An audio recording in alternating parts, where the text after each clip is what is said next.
Jornada Morelos presenta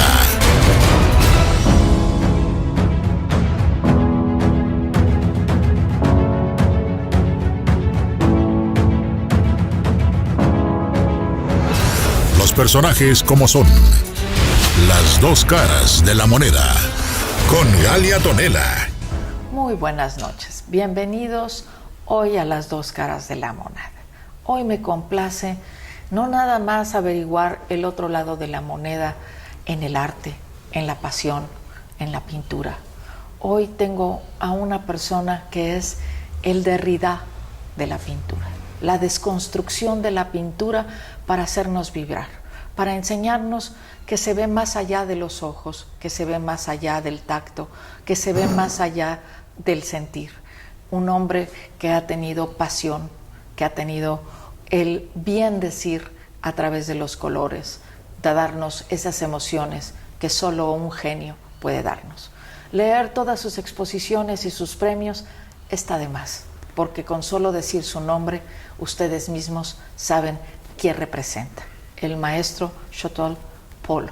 Muchísimas gracias por estar aquí hoy con nosotros, por recibirnos de esta manera. No, tú me estás recibiendo en tu casa. Para mí es un halago estar en la casa de la jornada. Este recibimiento que me estás dando, estas palabras que expresas con respecto a mi persona y a la obra, me resultan muy halagadoras. Yo pensé que iba a terminar muy mal el año 2020, pero como lo que estás diciendo para ti es muy halagador para mí. Gracias a ti. No, gracias a ti por tu obra, por dejar este legado, por enseñarnos, ¿no? Porque imagínate nada más lo que me contabas hace rato tras bambalinas, ¿no? Que lo que hiciste con los niños, enseñarles lo que es tu pintura y terminar en una plática motivacional. ¿Cuántos pintores van a salir de ahí, ¿no? Al decir que estuvieron con el gran maestro. Sí, fíjate que fue una experiencia muy enriquecedora. El cómo surgió fue un viaje, una exposición que tuve hace años en Madrid, en Europa, y me invitan a que hiciera una plática que hablara sobre mi obra, que iban a ir un grupo de niños para escucharme. Yo desde ese momento me sentí un poco incómodo, pero cuando tengo a estos jóvenes españoles y yo les estoy explicando lo que es mi obra, que en ese entonces hacía mucha obra sobre Zapata, y en concreto esa exposición hablaba sobre las Adelitas, las mujeres que estuvieron en la Revolución. Pero bueno, en ese momento, al día siguiente, hablando con los jóvenes, yo me sentí muy incómodo. Tan es así que yo me hice una promesa. Yo cuando vaya a México voy a hacer una exposición, y voy a invitar a los niños, a las escuelas, al recinto, al museo, la galería, y les voy a explicar. Yo pensaba que iba a ser en el transcurso de un mes, que lo que iba a durar una exposición normalmente es un mes. Regreso a México y se me olvida totalmente. Un año lo borré y al año dije, yo hice una promesa. Yo quedé de ir a traer niños y explicarles mi trabajo. Ahora como castigo, Xolo, tú vas a ir a los municipios, tú vas a ir a las escuelas, y no aquí en Cuernavaca, te vas a ir a lo más lejos. Tan es así que conozco todo Morelos, el norte de Guerrero, parte de Puebla, del Estado de México, y no fue un mes, fueron casi 5 años yendo a todas las comunidades. Y lo que uno no enseña, más bien uno aprende de los niños. Sí. Se volvieron de alguna manera tus maestros en algunas cosas. Mucho. ¿No? Y es un aprendizaje muy crudo, porque ahí fue cuando me enfrento, después de un periodo muy grande que yo tuve en mi juventud, realizando lo que mis ojos veían, viendo mi entorno y realizando un personaje aquí que todos admiramos, sobre todo los morelenses, que es Emiliano Zapata. de pronto ellos me enseñan cosas más tangibles, más reales, más crudas, que son los migrantes, la gente que se va al norte. Por ellos hago una exposición. Sí, vi tu exposición, la exposición de migrantes, ¿no? Hice esa exposición y fue un parteaguas en mi hacer pictórico. Y en muchos aspectos, los niños primero te lo dicen casi sonriendo. No, es que mi mamá no está aquí, mi papá no lo veo desde que... Es más, ni lo conozco. Muchas cosas así que te van marcando. Pero, y luego te lo volteas y están sonriendo, ¿no? Es como el niño se acopla. Lo asimila y tiene que adaptarse rápidamente, porque si no lo hace, es algo muy, muy trágico. Y puede haber niños que no se adapten, y son esos niños que están desadaptados, que nunca... Bueno, con los niños aprendí mucho. En mi casa me decían, oye, ¿por qué no te pones a hacer otra cosa? Aquí tienes 2 niñas que tienen que comer y tú yendo ahí, nadie te paga. Lo hice por aprender y dejarles algo. Después de llegar y tratar de hablar de mi obra, al final me di cuenta que ellos necesitaban una esperanza, necesitaban algo motivacional, que vieran que su realidad era cruda, pero podían hacer cosas muy importantes. Y sí, tomé la imagen de Zapata para hablar de que ellos podían hacer cosas muy concretas. Y yo decía, Zapata tuvo una frase que no dura ni 5 segundos. Me acuerdo que yo les decía a los niños, a ver, ¿cuánto dura? Que la tierra volverá a quienes lo trabajan con sus propias manos. ¿Y cuánto dura esta frase? No, pues, a ver, ustedes niñas y niños van a contar los segundos. Bueno, esta frase, que dura 5, 3 segundos, hizo una revolución, hizo un levantamiento que transformó México. Y así como Zapata tuvo esta frase que influyó tanto en ese momento, cada uno también puede tener una frase. O sea, yo un momento en mi vida, yo dije, ¿cuántas obras puedo hacer? ¿Qué voy a hacer? ¿Qué voy a pintar? Y les digo, después de esto que yo razoné, a la fecha, en ese entonces llevaba el número de obras que iba pintando. Creo que a la fecha ya llevaré más de 3,000 obras. Entonces, así como yo y como Zapata hicieron un movimiento, ustedes también pueden tener una frase. A ver qué quiere ser de grande. Pero, en fin, al final trataba de inculcarles que tuvieran una pasión y que si la encontraban, ¿Y que lo quién te hicieran. inculcó a ti la pasión por la pintura? Los niños, yo creo. O sea, yo creo. Pero tú, antes de ¿cómo decides ser pintor? Fíjate que yo estudié diseño gráfico en la Ibero. Sí, lo vi. Y yo en ese entonces no había computadoras y me dicen, yo solo me digo, bueno, voy a ejercitar el dibujo. Un verano me empiezo no solamente a dibujar, sino a pintar, que ya se salió un poco del diseño gráfico, ¿no? La pintura no viene mucho al caso como diseñador gráfico, pero dije, bueno, me va a servir. Hice, en ese entonces, empiezo haciendo retrato, que el primer retrato es un Emiliano Zapata, que dije, bueno, si la gente lo identifica, quiere decir que va muy bien el dibujo, ¿no? Entonces hice Zapata, hice Adelitas, indígenas y paisajes. Entonces estaba yo en mi casa y un día llegan un conocido de la familia y me dice, oye, ¿por qué no haces una exposición? Dije, no, yo estoy estudiando una profesión seria. Yo, pintor, no, o sea, no. Sé, ¿cómo no? ¿Cuántos llevas? No, pues 20 y tanto. Hazte otro tanto y hablamos. Entonces, yo sigo pintando, pero no por lo que me dijeron, sino por el un gusto. deseo. Sí, vamos a ejercitar la mano. Y al final regresa, bueno, ya tienes una exposición en el Instituto Regional de Bellas Artes. Fue en el 88. Si no mal recuerdo. Y hago la exposición, va gente y empiezo a sentir el gusto, pero el gusto porque empecé a vender, no, o sea, no tanto porque, ay, me desahogo, no. En ese entonces copiaba lo que mis ojos veían. No llegaba el momento en que todavía empezaba a explorar mi interior y ya no copiar, sino voy a hacer otras cosas. Es muy fácil copiar. En un momento hice hasta hiperrealismo.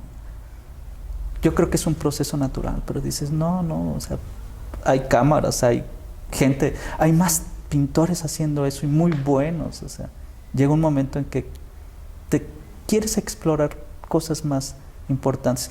En ese momento de que dejas de ser alguien técnico, pintor, es cuando empiezo a encontrar la pasión. El artista. Empieza la pasión por lo que hago. Previo era dibujar, vendía y ves otro aspecto, frío tal vez, ¿no? Pero ya cuando empiezas a recrear, no la realidad, hacerla tuya y transformarla, ¿estás satisfecho es con otra tu cosa. realidad?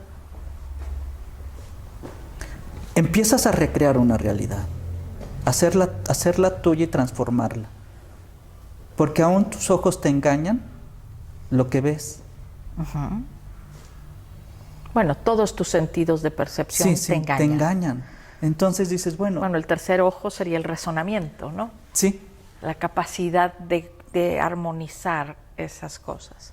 ¿Cómo lo encuentras? ¿Mande? ¿Cómo lo encontraste? Ese equilibrio. Es de forma inconsciente.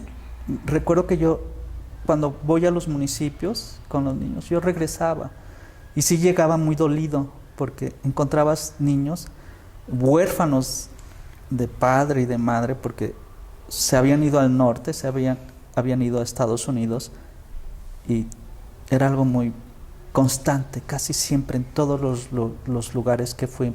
Al final había ese niño inquieto que te tiraba cosas, que hablaba, gritaba y en un principio no sabía controlarlo. Y siempre al final ya había una maestra, discúlpenos, es que este niño está huérfano, pues sus papás se fueron a Estados Unidos. Y la primera vez que fue en Tetecala de la Reforma, una colonia o ranchería muy apartada, recuerdo que la maestra dijo, es que su papá se fue y no se sabe nada de él. Y después se fue su mamá y tampoco se sabe nada de ella. Qué desgraciados padres, o sea, si iban a abandonarlo. Pudieron haber muerto. Exacto. Y yo todavía ¿Por qué la pensar vi, en la maldad si pudo? pero era algo muy muerto? halagador, porque ella no los mataba. Ella, aunque estaba hablando mal de ellos, pero los tenía vivos. Y yo lo sentí tan tierno, dije, esta señora habla mal de ellos, pero es la única forma que los representa vivos. Y yo dije, qué tierno, o sea, no me está diciendo a mí, es muy probablemente que hayan muerto, no me lo está diciendo. Pero yo sí lo pensé, en ese las porcentaje. Dos caras de la moneda, porque... sí, yo pensé en ese porcentaje tan alto que hay de centroamericanos, mexicanos, que se van a Estados Unidos, pero quedan en el camino, ya sea de hambre y sed o asesinados. Y ella los veía, les decía, desgraciados, y dije, mira qué halagador, o sea, no ve que a lo mejor ya no regresen porque están muertos. Y historias así era una constante. Y entonces esa propuesta que yo me hice de hacer una exposición y ir a las escuelas se prolongó en 4 años. Y eso, cuando yo regreso a mi estudio, siempre regresaba a mi estudio, y ya en la tarde, noche, yo me ponía a dibujar mucho, y empecé no como... Fue algo inconsciente empezar a dibujar al migrante cruzando fronteras. A lo mejor era un desahogo, no lo razoné nunca, así, es un buen tema, es una buena propuesta, no, era como un desahogo mío, pensar en esos niños y pensar en los padres, ¿no? Empiezo a dibujar migrantes cruzando la frontera. Primero pensé en los migrantes, ya desde entonces Clinton habló del muro. No es Trump el que está haciendo esta propuesta, desde presidentes anteriores ya hablaban de ese muro. Entonces, las primeras obras eran de los migrantes y ese muro, recargándose en el muro, tratando de derribar el muro, o atropellados por el tren, la bestia. Por la bestia, ¿no? Sí, y era un desahogo. Pero después pensé, esto es muy ilustrativo, no voy por ahí. Cuando yo veo tu obra, cuando la siento, algunas de tus obras en esta desconstrucción que yo hablo, yo soy filósofa y puedo hablar solamente desde la filosofía y te siento como el Derrida de la pintura, ¿no? Uh-huh. Esa desconstrucción de todo lo que nosotros llamamos forma y esto. Hay veces que veo tus personajes y los siento con alas, los siento con esas alas como si pudieran volar, los siento con esa facilidad de volar. Empiezo de esta forma, no son alas lo que tienen, no son ángeles lo que yo represento. No, yo nunca dije ángeles. Pero empiezo así. Pero es esa capacidad de volar, de salir de lo que eres a llegar a lo que quieres. Sí. Por eso es esa deconstrucción en la que me refiero. Y es que empiezo de esta forma. Yo empiezo a hacer mucha pintura. Primero dibujo y después pintura. Y decía, lo más importante no es tanto el hombre en sí. Lo más importante es lo que está cruzando. ¿Y cómo represento esta frontera? ¿Cómo hago para que se vea lo más importante? Dije, es una línea en el piso. Es una línea impuesta injustamente por hombres. En un momento hombres decidieron dónde estaba esa frontera, dónde se ponía esa línea. Es algo mezquino, sí. Porque no deberíamos de tener fronteras. El hombre debería de ser porque el sol no tiene una fronteras. comunidad. El agua no tiene fronteras. No, y de pronto te dividen tu tierra. Y tan es así que muchas comunidades en el norte quedan divididas. De hecho, los tarahumaras tienen libre tránsito, porque los apaches y tarahumaras vienen del mismo origen, y ellos tienen libre tránsito. Hay muchas comunidades y familias que quedan truncas. ¿Y cómo lo voy a representar? Con una línea. Y cuando mis primeras obras las representaba de forma directa, de frente, poco a poco me empiezo a elevar y ya es una vista de pájaro. Sí. La mayoría de mi obra, cuando tengo en el 88 que hago una exposición muy importante, porque dejo de hacer obra muy realista y obra sobre Emiliano Zapata, sobre los indígenas, empiezo a hablar de los migrantes, de esa línea, y ya casi toda la obra era en vista aérea. De pronto empiezo a ver que no solamente la línea es dividiendo fronteras, es dividiendo países. También nosotros nos ponemos esas líneas. Lo llamamos traumas, prejuicios, de muchas formas. Cuando nosotros no entendemos a otra comunidad, en realidad estamos poniendo una gran muralla, un gran muro, una línea. Cuando tú no aceptas por un ejemplo, a la comunidad homosexual, a esa comunidad, o simplemente al pobre, o simplemente el que está sucio. Tenemos miles de barreras, ¿no? Sí. Por eso haces esa desconstrucción en todas tus obras y se ven maravillosas. ¿Cómo lo represento eso que tú acabas de decir? Cuando entonces hice una exposición donde estaban los hombres rodeados de círculos. Era un círculo, era una línea circular y visto desde arriba, y los hombres estaban en medio. ¡Qué maravilla! De pronto, en otra exposición que tengo, dije, wow, pero tuve una necesidad de... En una ocasión me dijeron, ¿por qué pintas tu obra con tanto color? No supe qué contestar. No supe, dije, no sé. O sea, porque no te das cuenta que es un tema muy fuerte, los migrantes, la gente que queda. ¿No te das cuenta? Dije, no. O sea, sí sé que el tema es muy fuerte, pero los colores vivos, no sé. Pues es que eso es vida, ¿no? Fue Gabriela Dumay que me dijo, Xolotl, es la única forma que tú le das esperanza al hombre. El migrante migra porque quiere una mejor vida. Representas la esperanza por medio del color. Dije, sí, cierto. Y sí, me gustó eso. Dije, tienes razón. Porque antes de que yo le mostrara esa obra, mis migrantes eran cuando yo pintaba los muros, eran tonos pardos, café, gris oscuro, azul oscuro. Y a lo mejor era muy entraba en depresión. Y fue cuando entro al color. Y color que Marilena Noval me dijo, oye, ¿no te da miedo de que no vendas nada? Porque son colores que nadie quisiera tener en su casa, son colores muy vivos. Pero dije, bueno, estoy pintando para mí, no para los demás.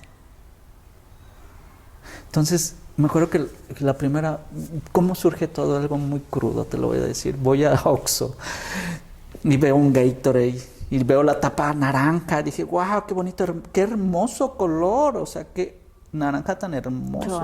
Y el verde de la etiqueta, dije, wow, qué hermoso es. ¿Cómo? Y iba con mi hermana y le digo, ay, cómo me gustaría hacer una pintura con estos colores.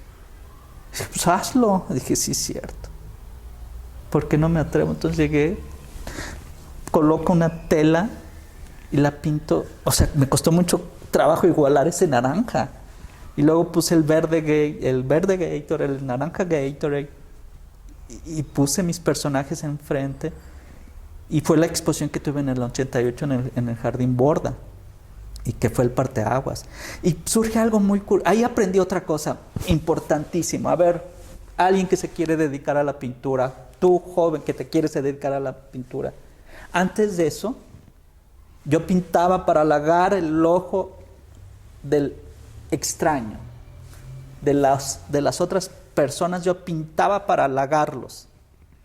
Es un gran error pintar para los demás. Halagar ese ojo es lo último que tienes que hacer. Primero, tienes que halagar tu ojo. Y entonces esa exposición, yo empecé a pintar para mí. Qué divino. Y lo que tienes que aprender es que después de eso, empiezo yo a vender. Porque te están comprando a ti. O sea, realmente uno no compra el cuadro por el cuadro. Es la parte que tienes del pintor. Es lo que el pintor te dice a ti que tiene de ti, ¿no? Sí. Sí, cada cuadro que hay en la casa de uno es el maestro tiene esa parte que yo tengo de él, sí, ¿no? Entonces compro tu cuadro porque yo tengo esa parte que tú tienes. Sí, es correcto. Antes el 70% de mi tiempo era tratando de buscar al cliente, de hacer la obra para el cliente. Hoy, yo creo que el 90% de mi tiempo es estar en el taller y pintar para mí. Y quedará un 10, un 15% que sí salgo a entrevistas, a ver clientes. Pero cambió todo. O sea, después de esa exposición te das cuenta, oye, espérame. La gente es más inteligente de lo que tú crees. Ellos, como tú me acabas de decir, van a comprar a alguien honesto. Sí. No a alguien que trata de verles la cara para venderles algo. No. Van a comprar a alguien que es honesto, que hace algo no para tratar de sacarles el dinero del bolsillo, de la cartera, no. Sino simplemente te van a comprar porque tienen una obra tuya y la van a contemplar. Como decíamos hace rato, no es para llenar un espacio, sino te van a comprar porque lo van a contemplar. Bueno, no un espacio físico, es un espacio en el alma, ¿no? Sí. Es algo que te llena, es algo que te deja un comunicado. Hay momentos en que he estado triste, he estado confundida y esta obra que está aquí atrás era la favorita de mi padre. Y vengo y me reconcilio con él, como si él la estuviera viendo. Y la vuelvo a ver y lo vuelvo a sentir, ¿no? Y recuerdo sus cuadros y recuerdo su mundo y lo vuelvo a vivir. Eso es lo que nos dejan los artistas como tú, ¿no? Ah, gracias. Que nos pueden dejar algo en el alma, que pasamos a generaciones, que no se dice con palabras, Sí. ¿no? Que solamente se siente. Sí. Sí, cuando yo veía tu obra y la veía y decía, ¿qué tendrá este hombre en su alma, no? ¿Qué tendrá? Me interrogaba tanto hacer esta entrevista porque veía tu obra y decía, ¿qué tendrá en su alma? Es como un remolino de pasiones, como un remolino de emociones. ¿Algún día estará quieto? Y ya hay algo más que quiero platicarte. Sí. Yo no pinto por objetivos. No pinto porque estoy haciendo un análisis y hay una consecuencia después de ese análisis. A ver, he pintado esto. Sino, es una necesidad el pintar. Y de pronto me encuentro, bueno, ¿qué quiero decir? ¿Qué estoy pintando? Así como llegué y empecé a pintar cuando llegaba de los municipios y empecé a pintar como una necesidad, ¿no? Y de pronto me doy cuenta que eran migrantes lo que estaba haciendo. Empiezo siempre a posteriori que hago el análisis de lo que estoy haciendo. Y esto me da pie para decirte que sí soy alguien que pinta más por el estómago, por las entrañas, por lo que surge, y no es un análisis previo. Lo vi, lo sentí, te puedo confesar que cuando revisaba tu obra para esta entrevista se me escurrían las lágrimas, como ahorita, sí, ¿no? Porque es esa emoción que te transmite un verdadero artista, cuando ese artista te puede hacer vibrar hasta las entrañas y a través de su pintura sientes lo que sintió. Entonces estás frente a un artista, ¿no? Estás verdaderamente frente a una obra de arte. No estás llenando un espacio. Exacto. En una pared. Estás llenando parte de tu espíritu, ¿no? Ese remolino de emociones que yo veía en tus cuadros, decía, me tiene que explicar, me tiene que decir qué está sintiendo cuando está haciendo esta desconstrucción de este hombre, cuando lo pone en diferentes posiciones y a veces no sé si está arrodillado o si se está elevando o si está soñando o si está implorando o está rogando. Y yo decía, ¿qué sentirá cuando lo está haciendo? No muchas emociones en realidad. Es algo como sacar algo inconscientemente y no sabes lo que estás haciendo. Es como cuando hay mucha gente que escribe de forma automática. Y por eso me detengo cuando pinto, para ver qué estoy haciendo. Por eso necesito reflexionar mucho después. Es como si fuera el yo interior el que sale. Sí. Hice otra exposición muy interesante después de la gente que estuvo rodeada de los círculos. Empiezo a hacer parejas besándose, sin tocarse con las manos, simplemente era un beso y el círculo.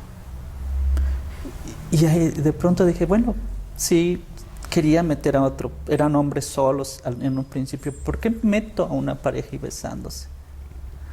Y la reflexión a la que llegué es que cuando tú pones una línea, una frontera,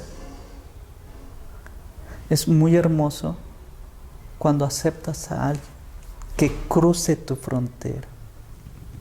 Son dos círculos y de pronto se hace un solo círculo. Pero eso lo razoné hasta después. Hay un poco de desesperación porque digo, bueno, porque siempre pinto, o sea, yo veo mucho artista cuando van a las escuelas, es que tienes que encontrar peor trauma y pintarlo. Y si he querido hacer eso, yo digo, bueno, voy a pintar. ¿Cuál es mi peor trauma? Por eso ves muchos niños pintando ratas y cosas así, sus traumas, ¿no? Tratan de pintar.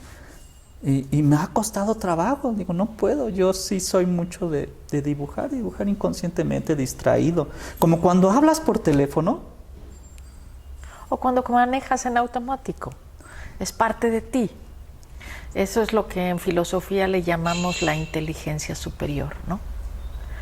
Cuando ya haces las cosas en automático, cuando son parte de tu conciencia.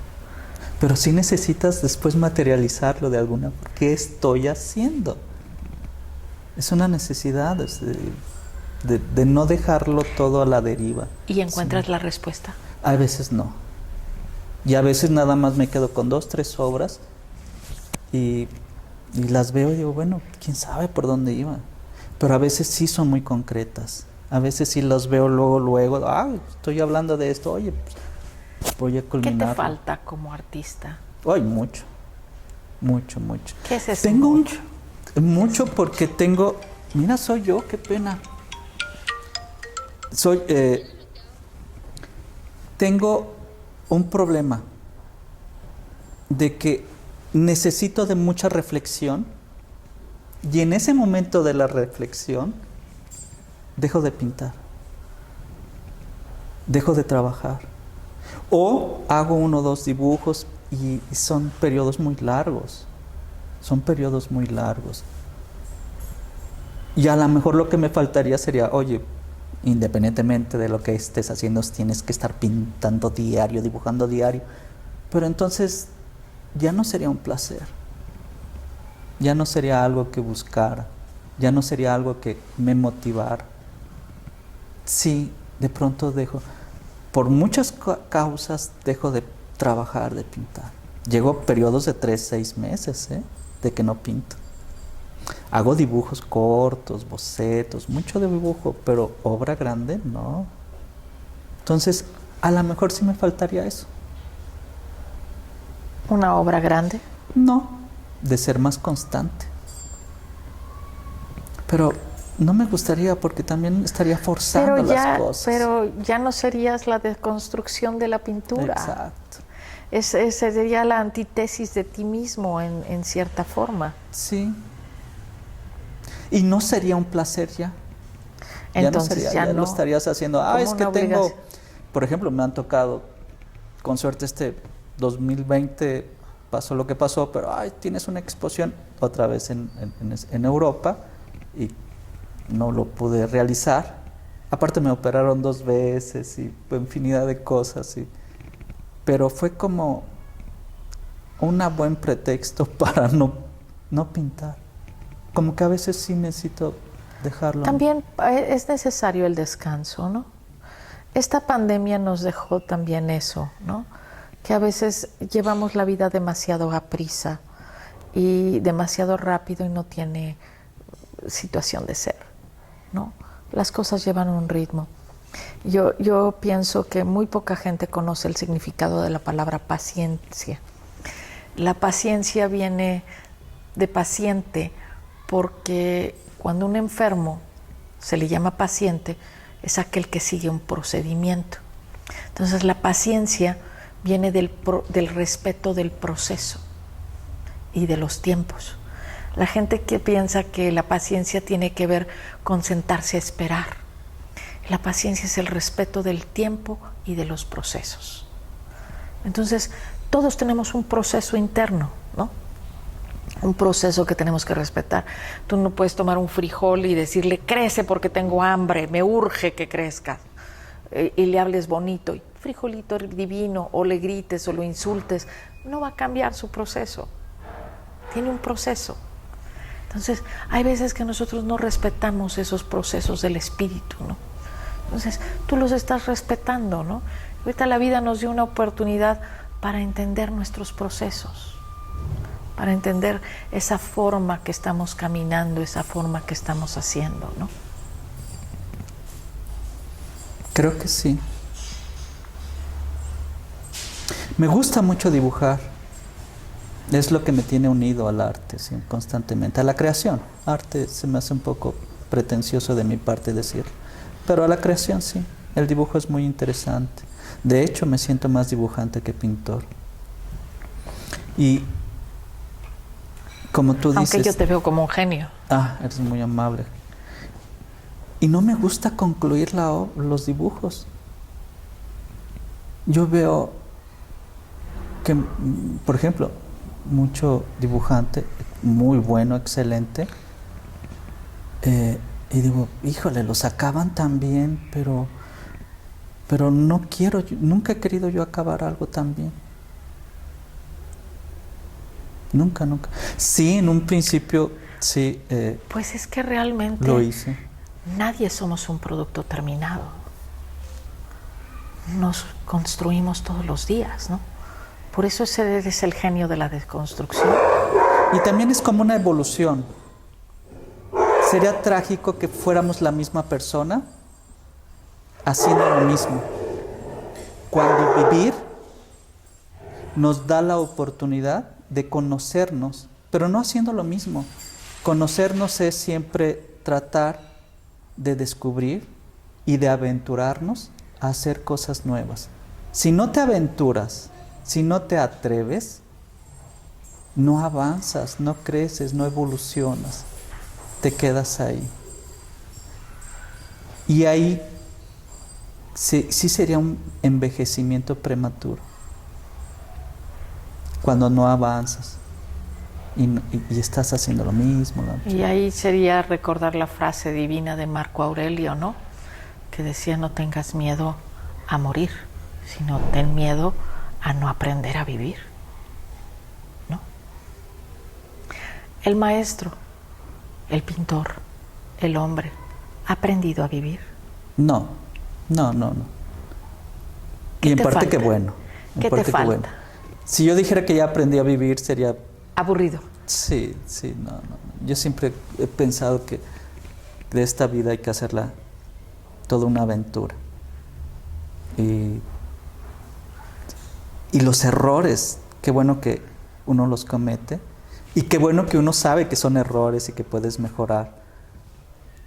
Pero con suerte no. Estoy aprendiendo constantemente. Me gusta cometer errores, atreverme a hacer, pero darme cuenta es muy difícil. Me gusta mucho analizarme. Se necesita mucha honestidad. O mucha pretensión también. Pensar que uno resuelve sus errores. Es que cometí esto. Recuerda que la falsa modestia es la peor de las soberbias o la peor de las vanidades.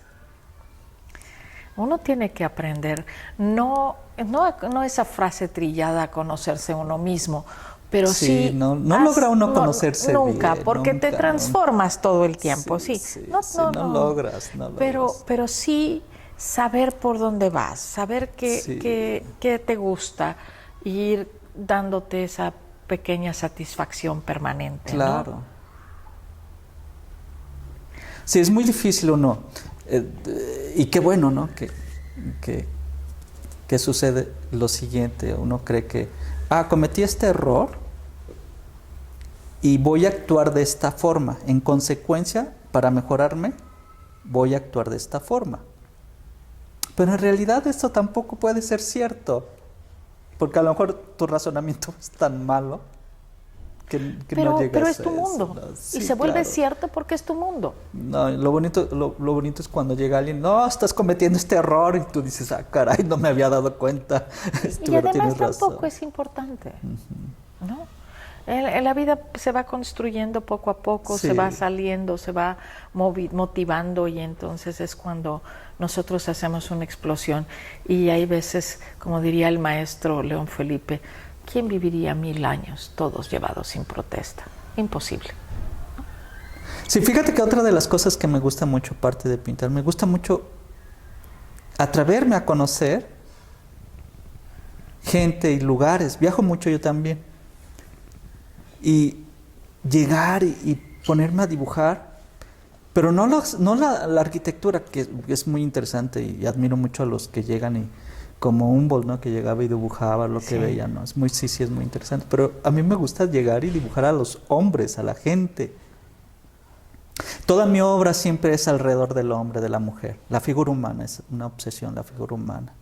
Yo empiezo dibujando figura humana y yo creo que seguiré haciendo figura humana. Me atrae mucho el abstracto, muchísimo el abstracto. Yo creo que ya de viejo, y si no veo, seré abstracto. Pero me gusta mucho el abstracto. Y el viajar, conocer, el exponerte, el ver. Fíjate que hoy lo que no me gusta de esta época es llegar a otros países y ver McDonald's, la Coca. O sea, tanto, cómo se ha estandarizado el Franquicias. mundo. O sea, cómo, con suerte me tocó ir, bueno, desde joven yo fui a lo que era las ex países socialistas, Yugoslavia, toda esa parte, Rumanía fui, cuando eran todavía del bloque socialista. ¡Qué hermoso recuerdos! Porque veías otras culturas, otra forma de ver la vida. Y ahora vas y ya todo es tan igual, tan parecido. Y yo creo que por eso también me refugio mucho en la pintura, en el dibujo, porque entonces recreas cosas totalmente diferentes. No estás copiando lo que tus ojos ven, sino, vamos a proponer algo diferente, vamos a ser diferentes. Tampoco quisiéramos que, vamos a todo. Fíjate que lo que nos hace interesante como sociedad es tanta tribu que existe. Tanta. El hombre tiene una necesidad de ser gremial.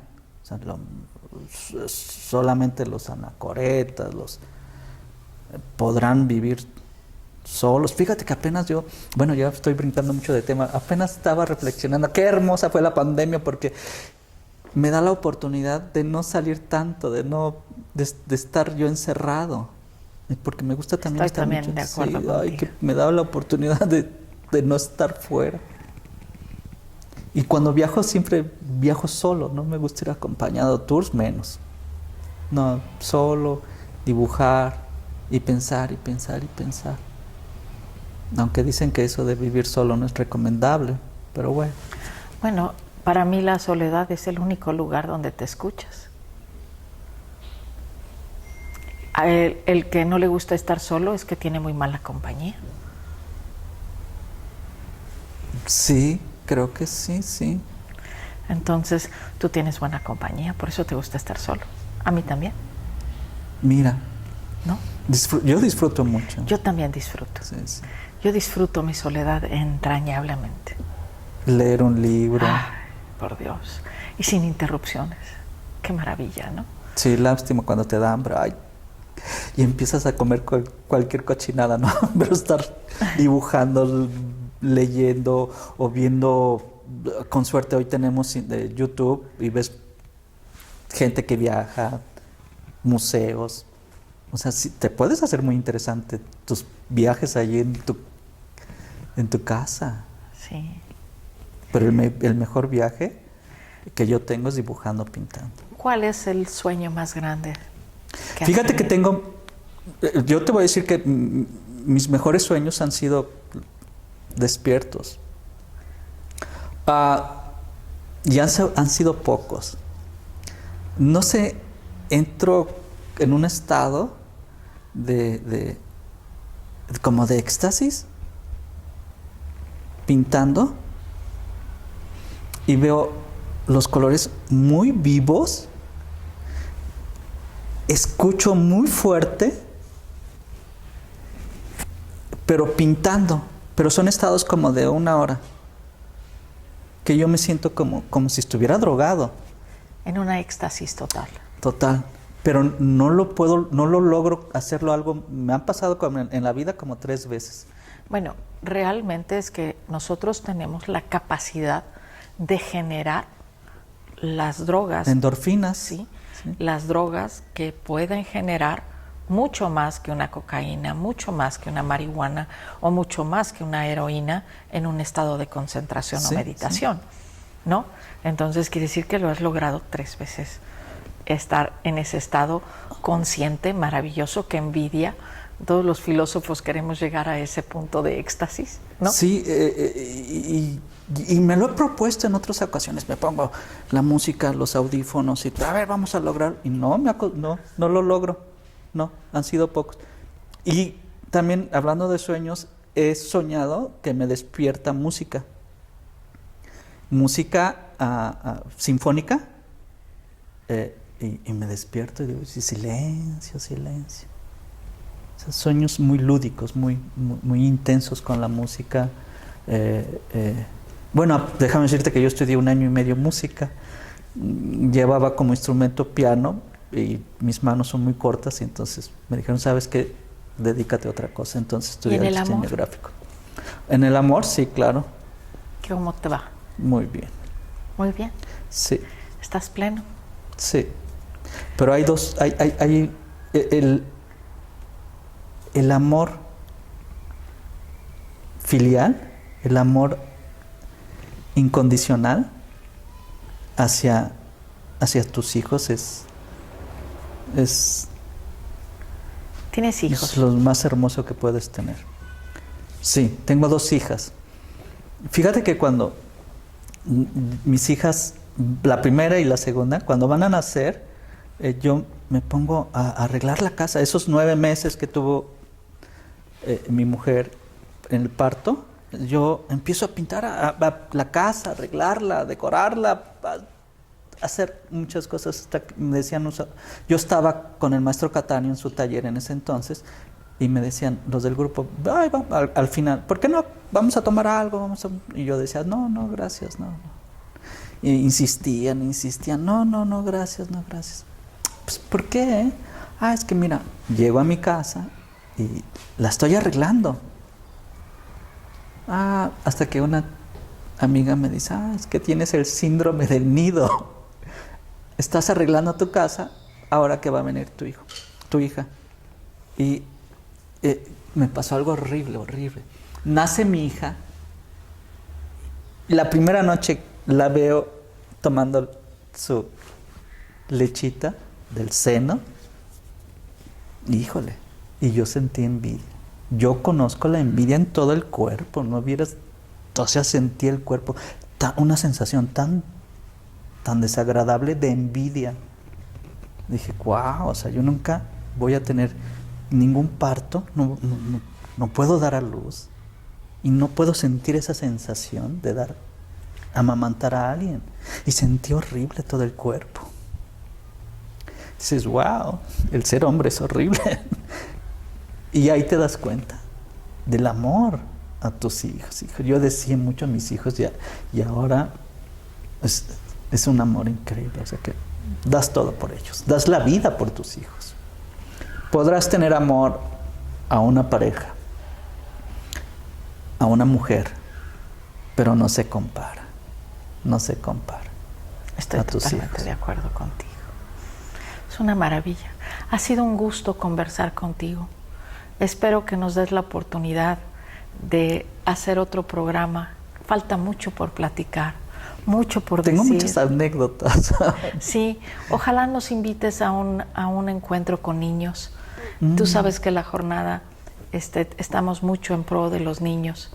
Que nos invitaras o que promoviéramos algo para que viéramos cómo le enseñas a los niños. Me dará cómo mucho les gusto. transmites. Muchísimo que hagamos gusto. algún programa especial para poder manejar esto con los niños.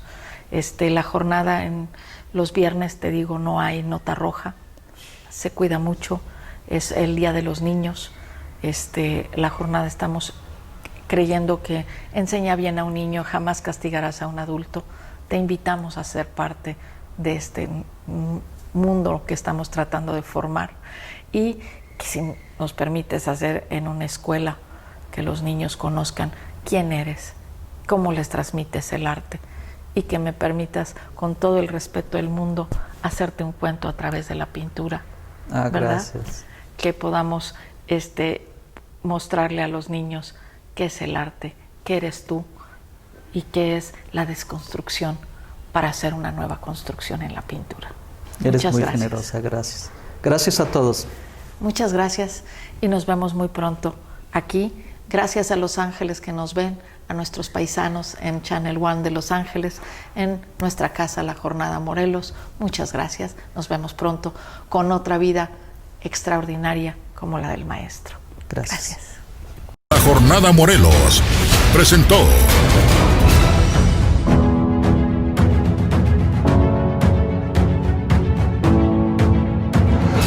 los personajes como son, las dos caras de la moneda, con Galia Tonela.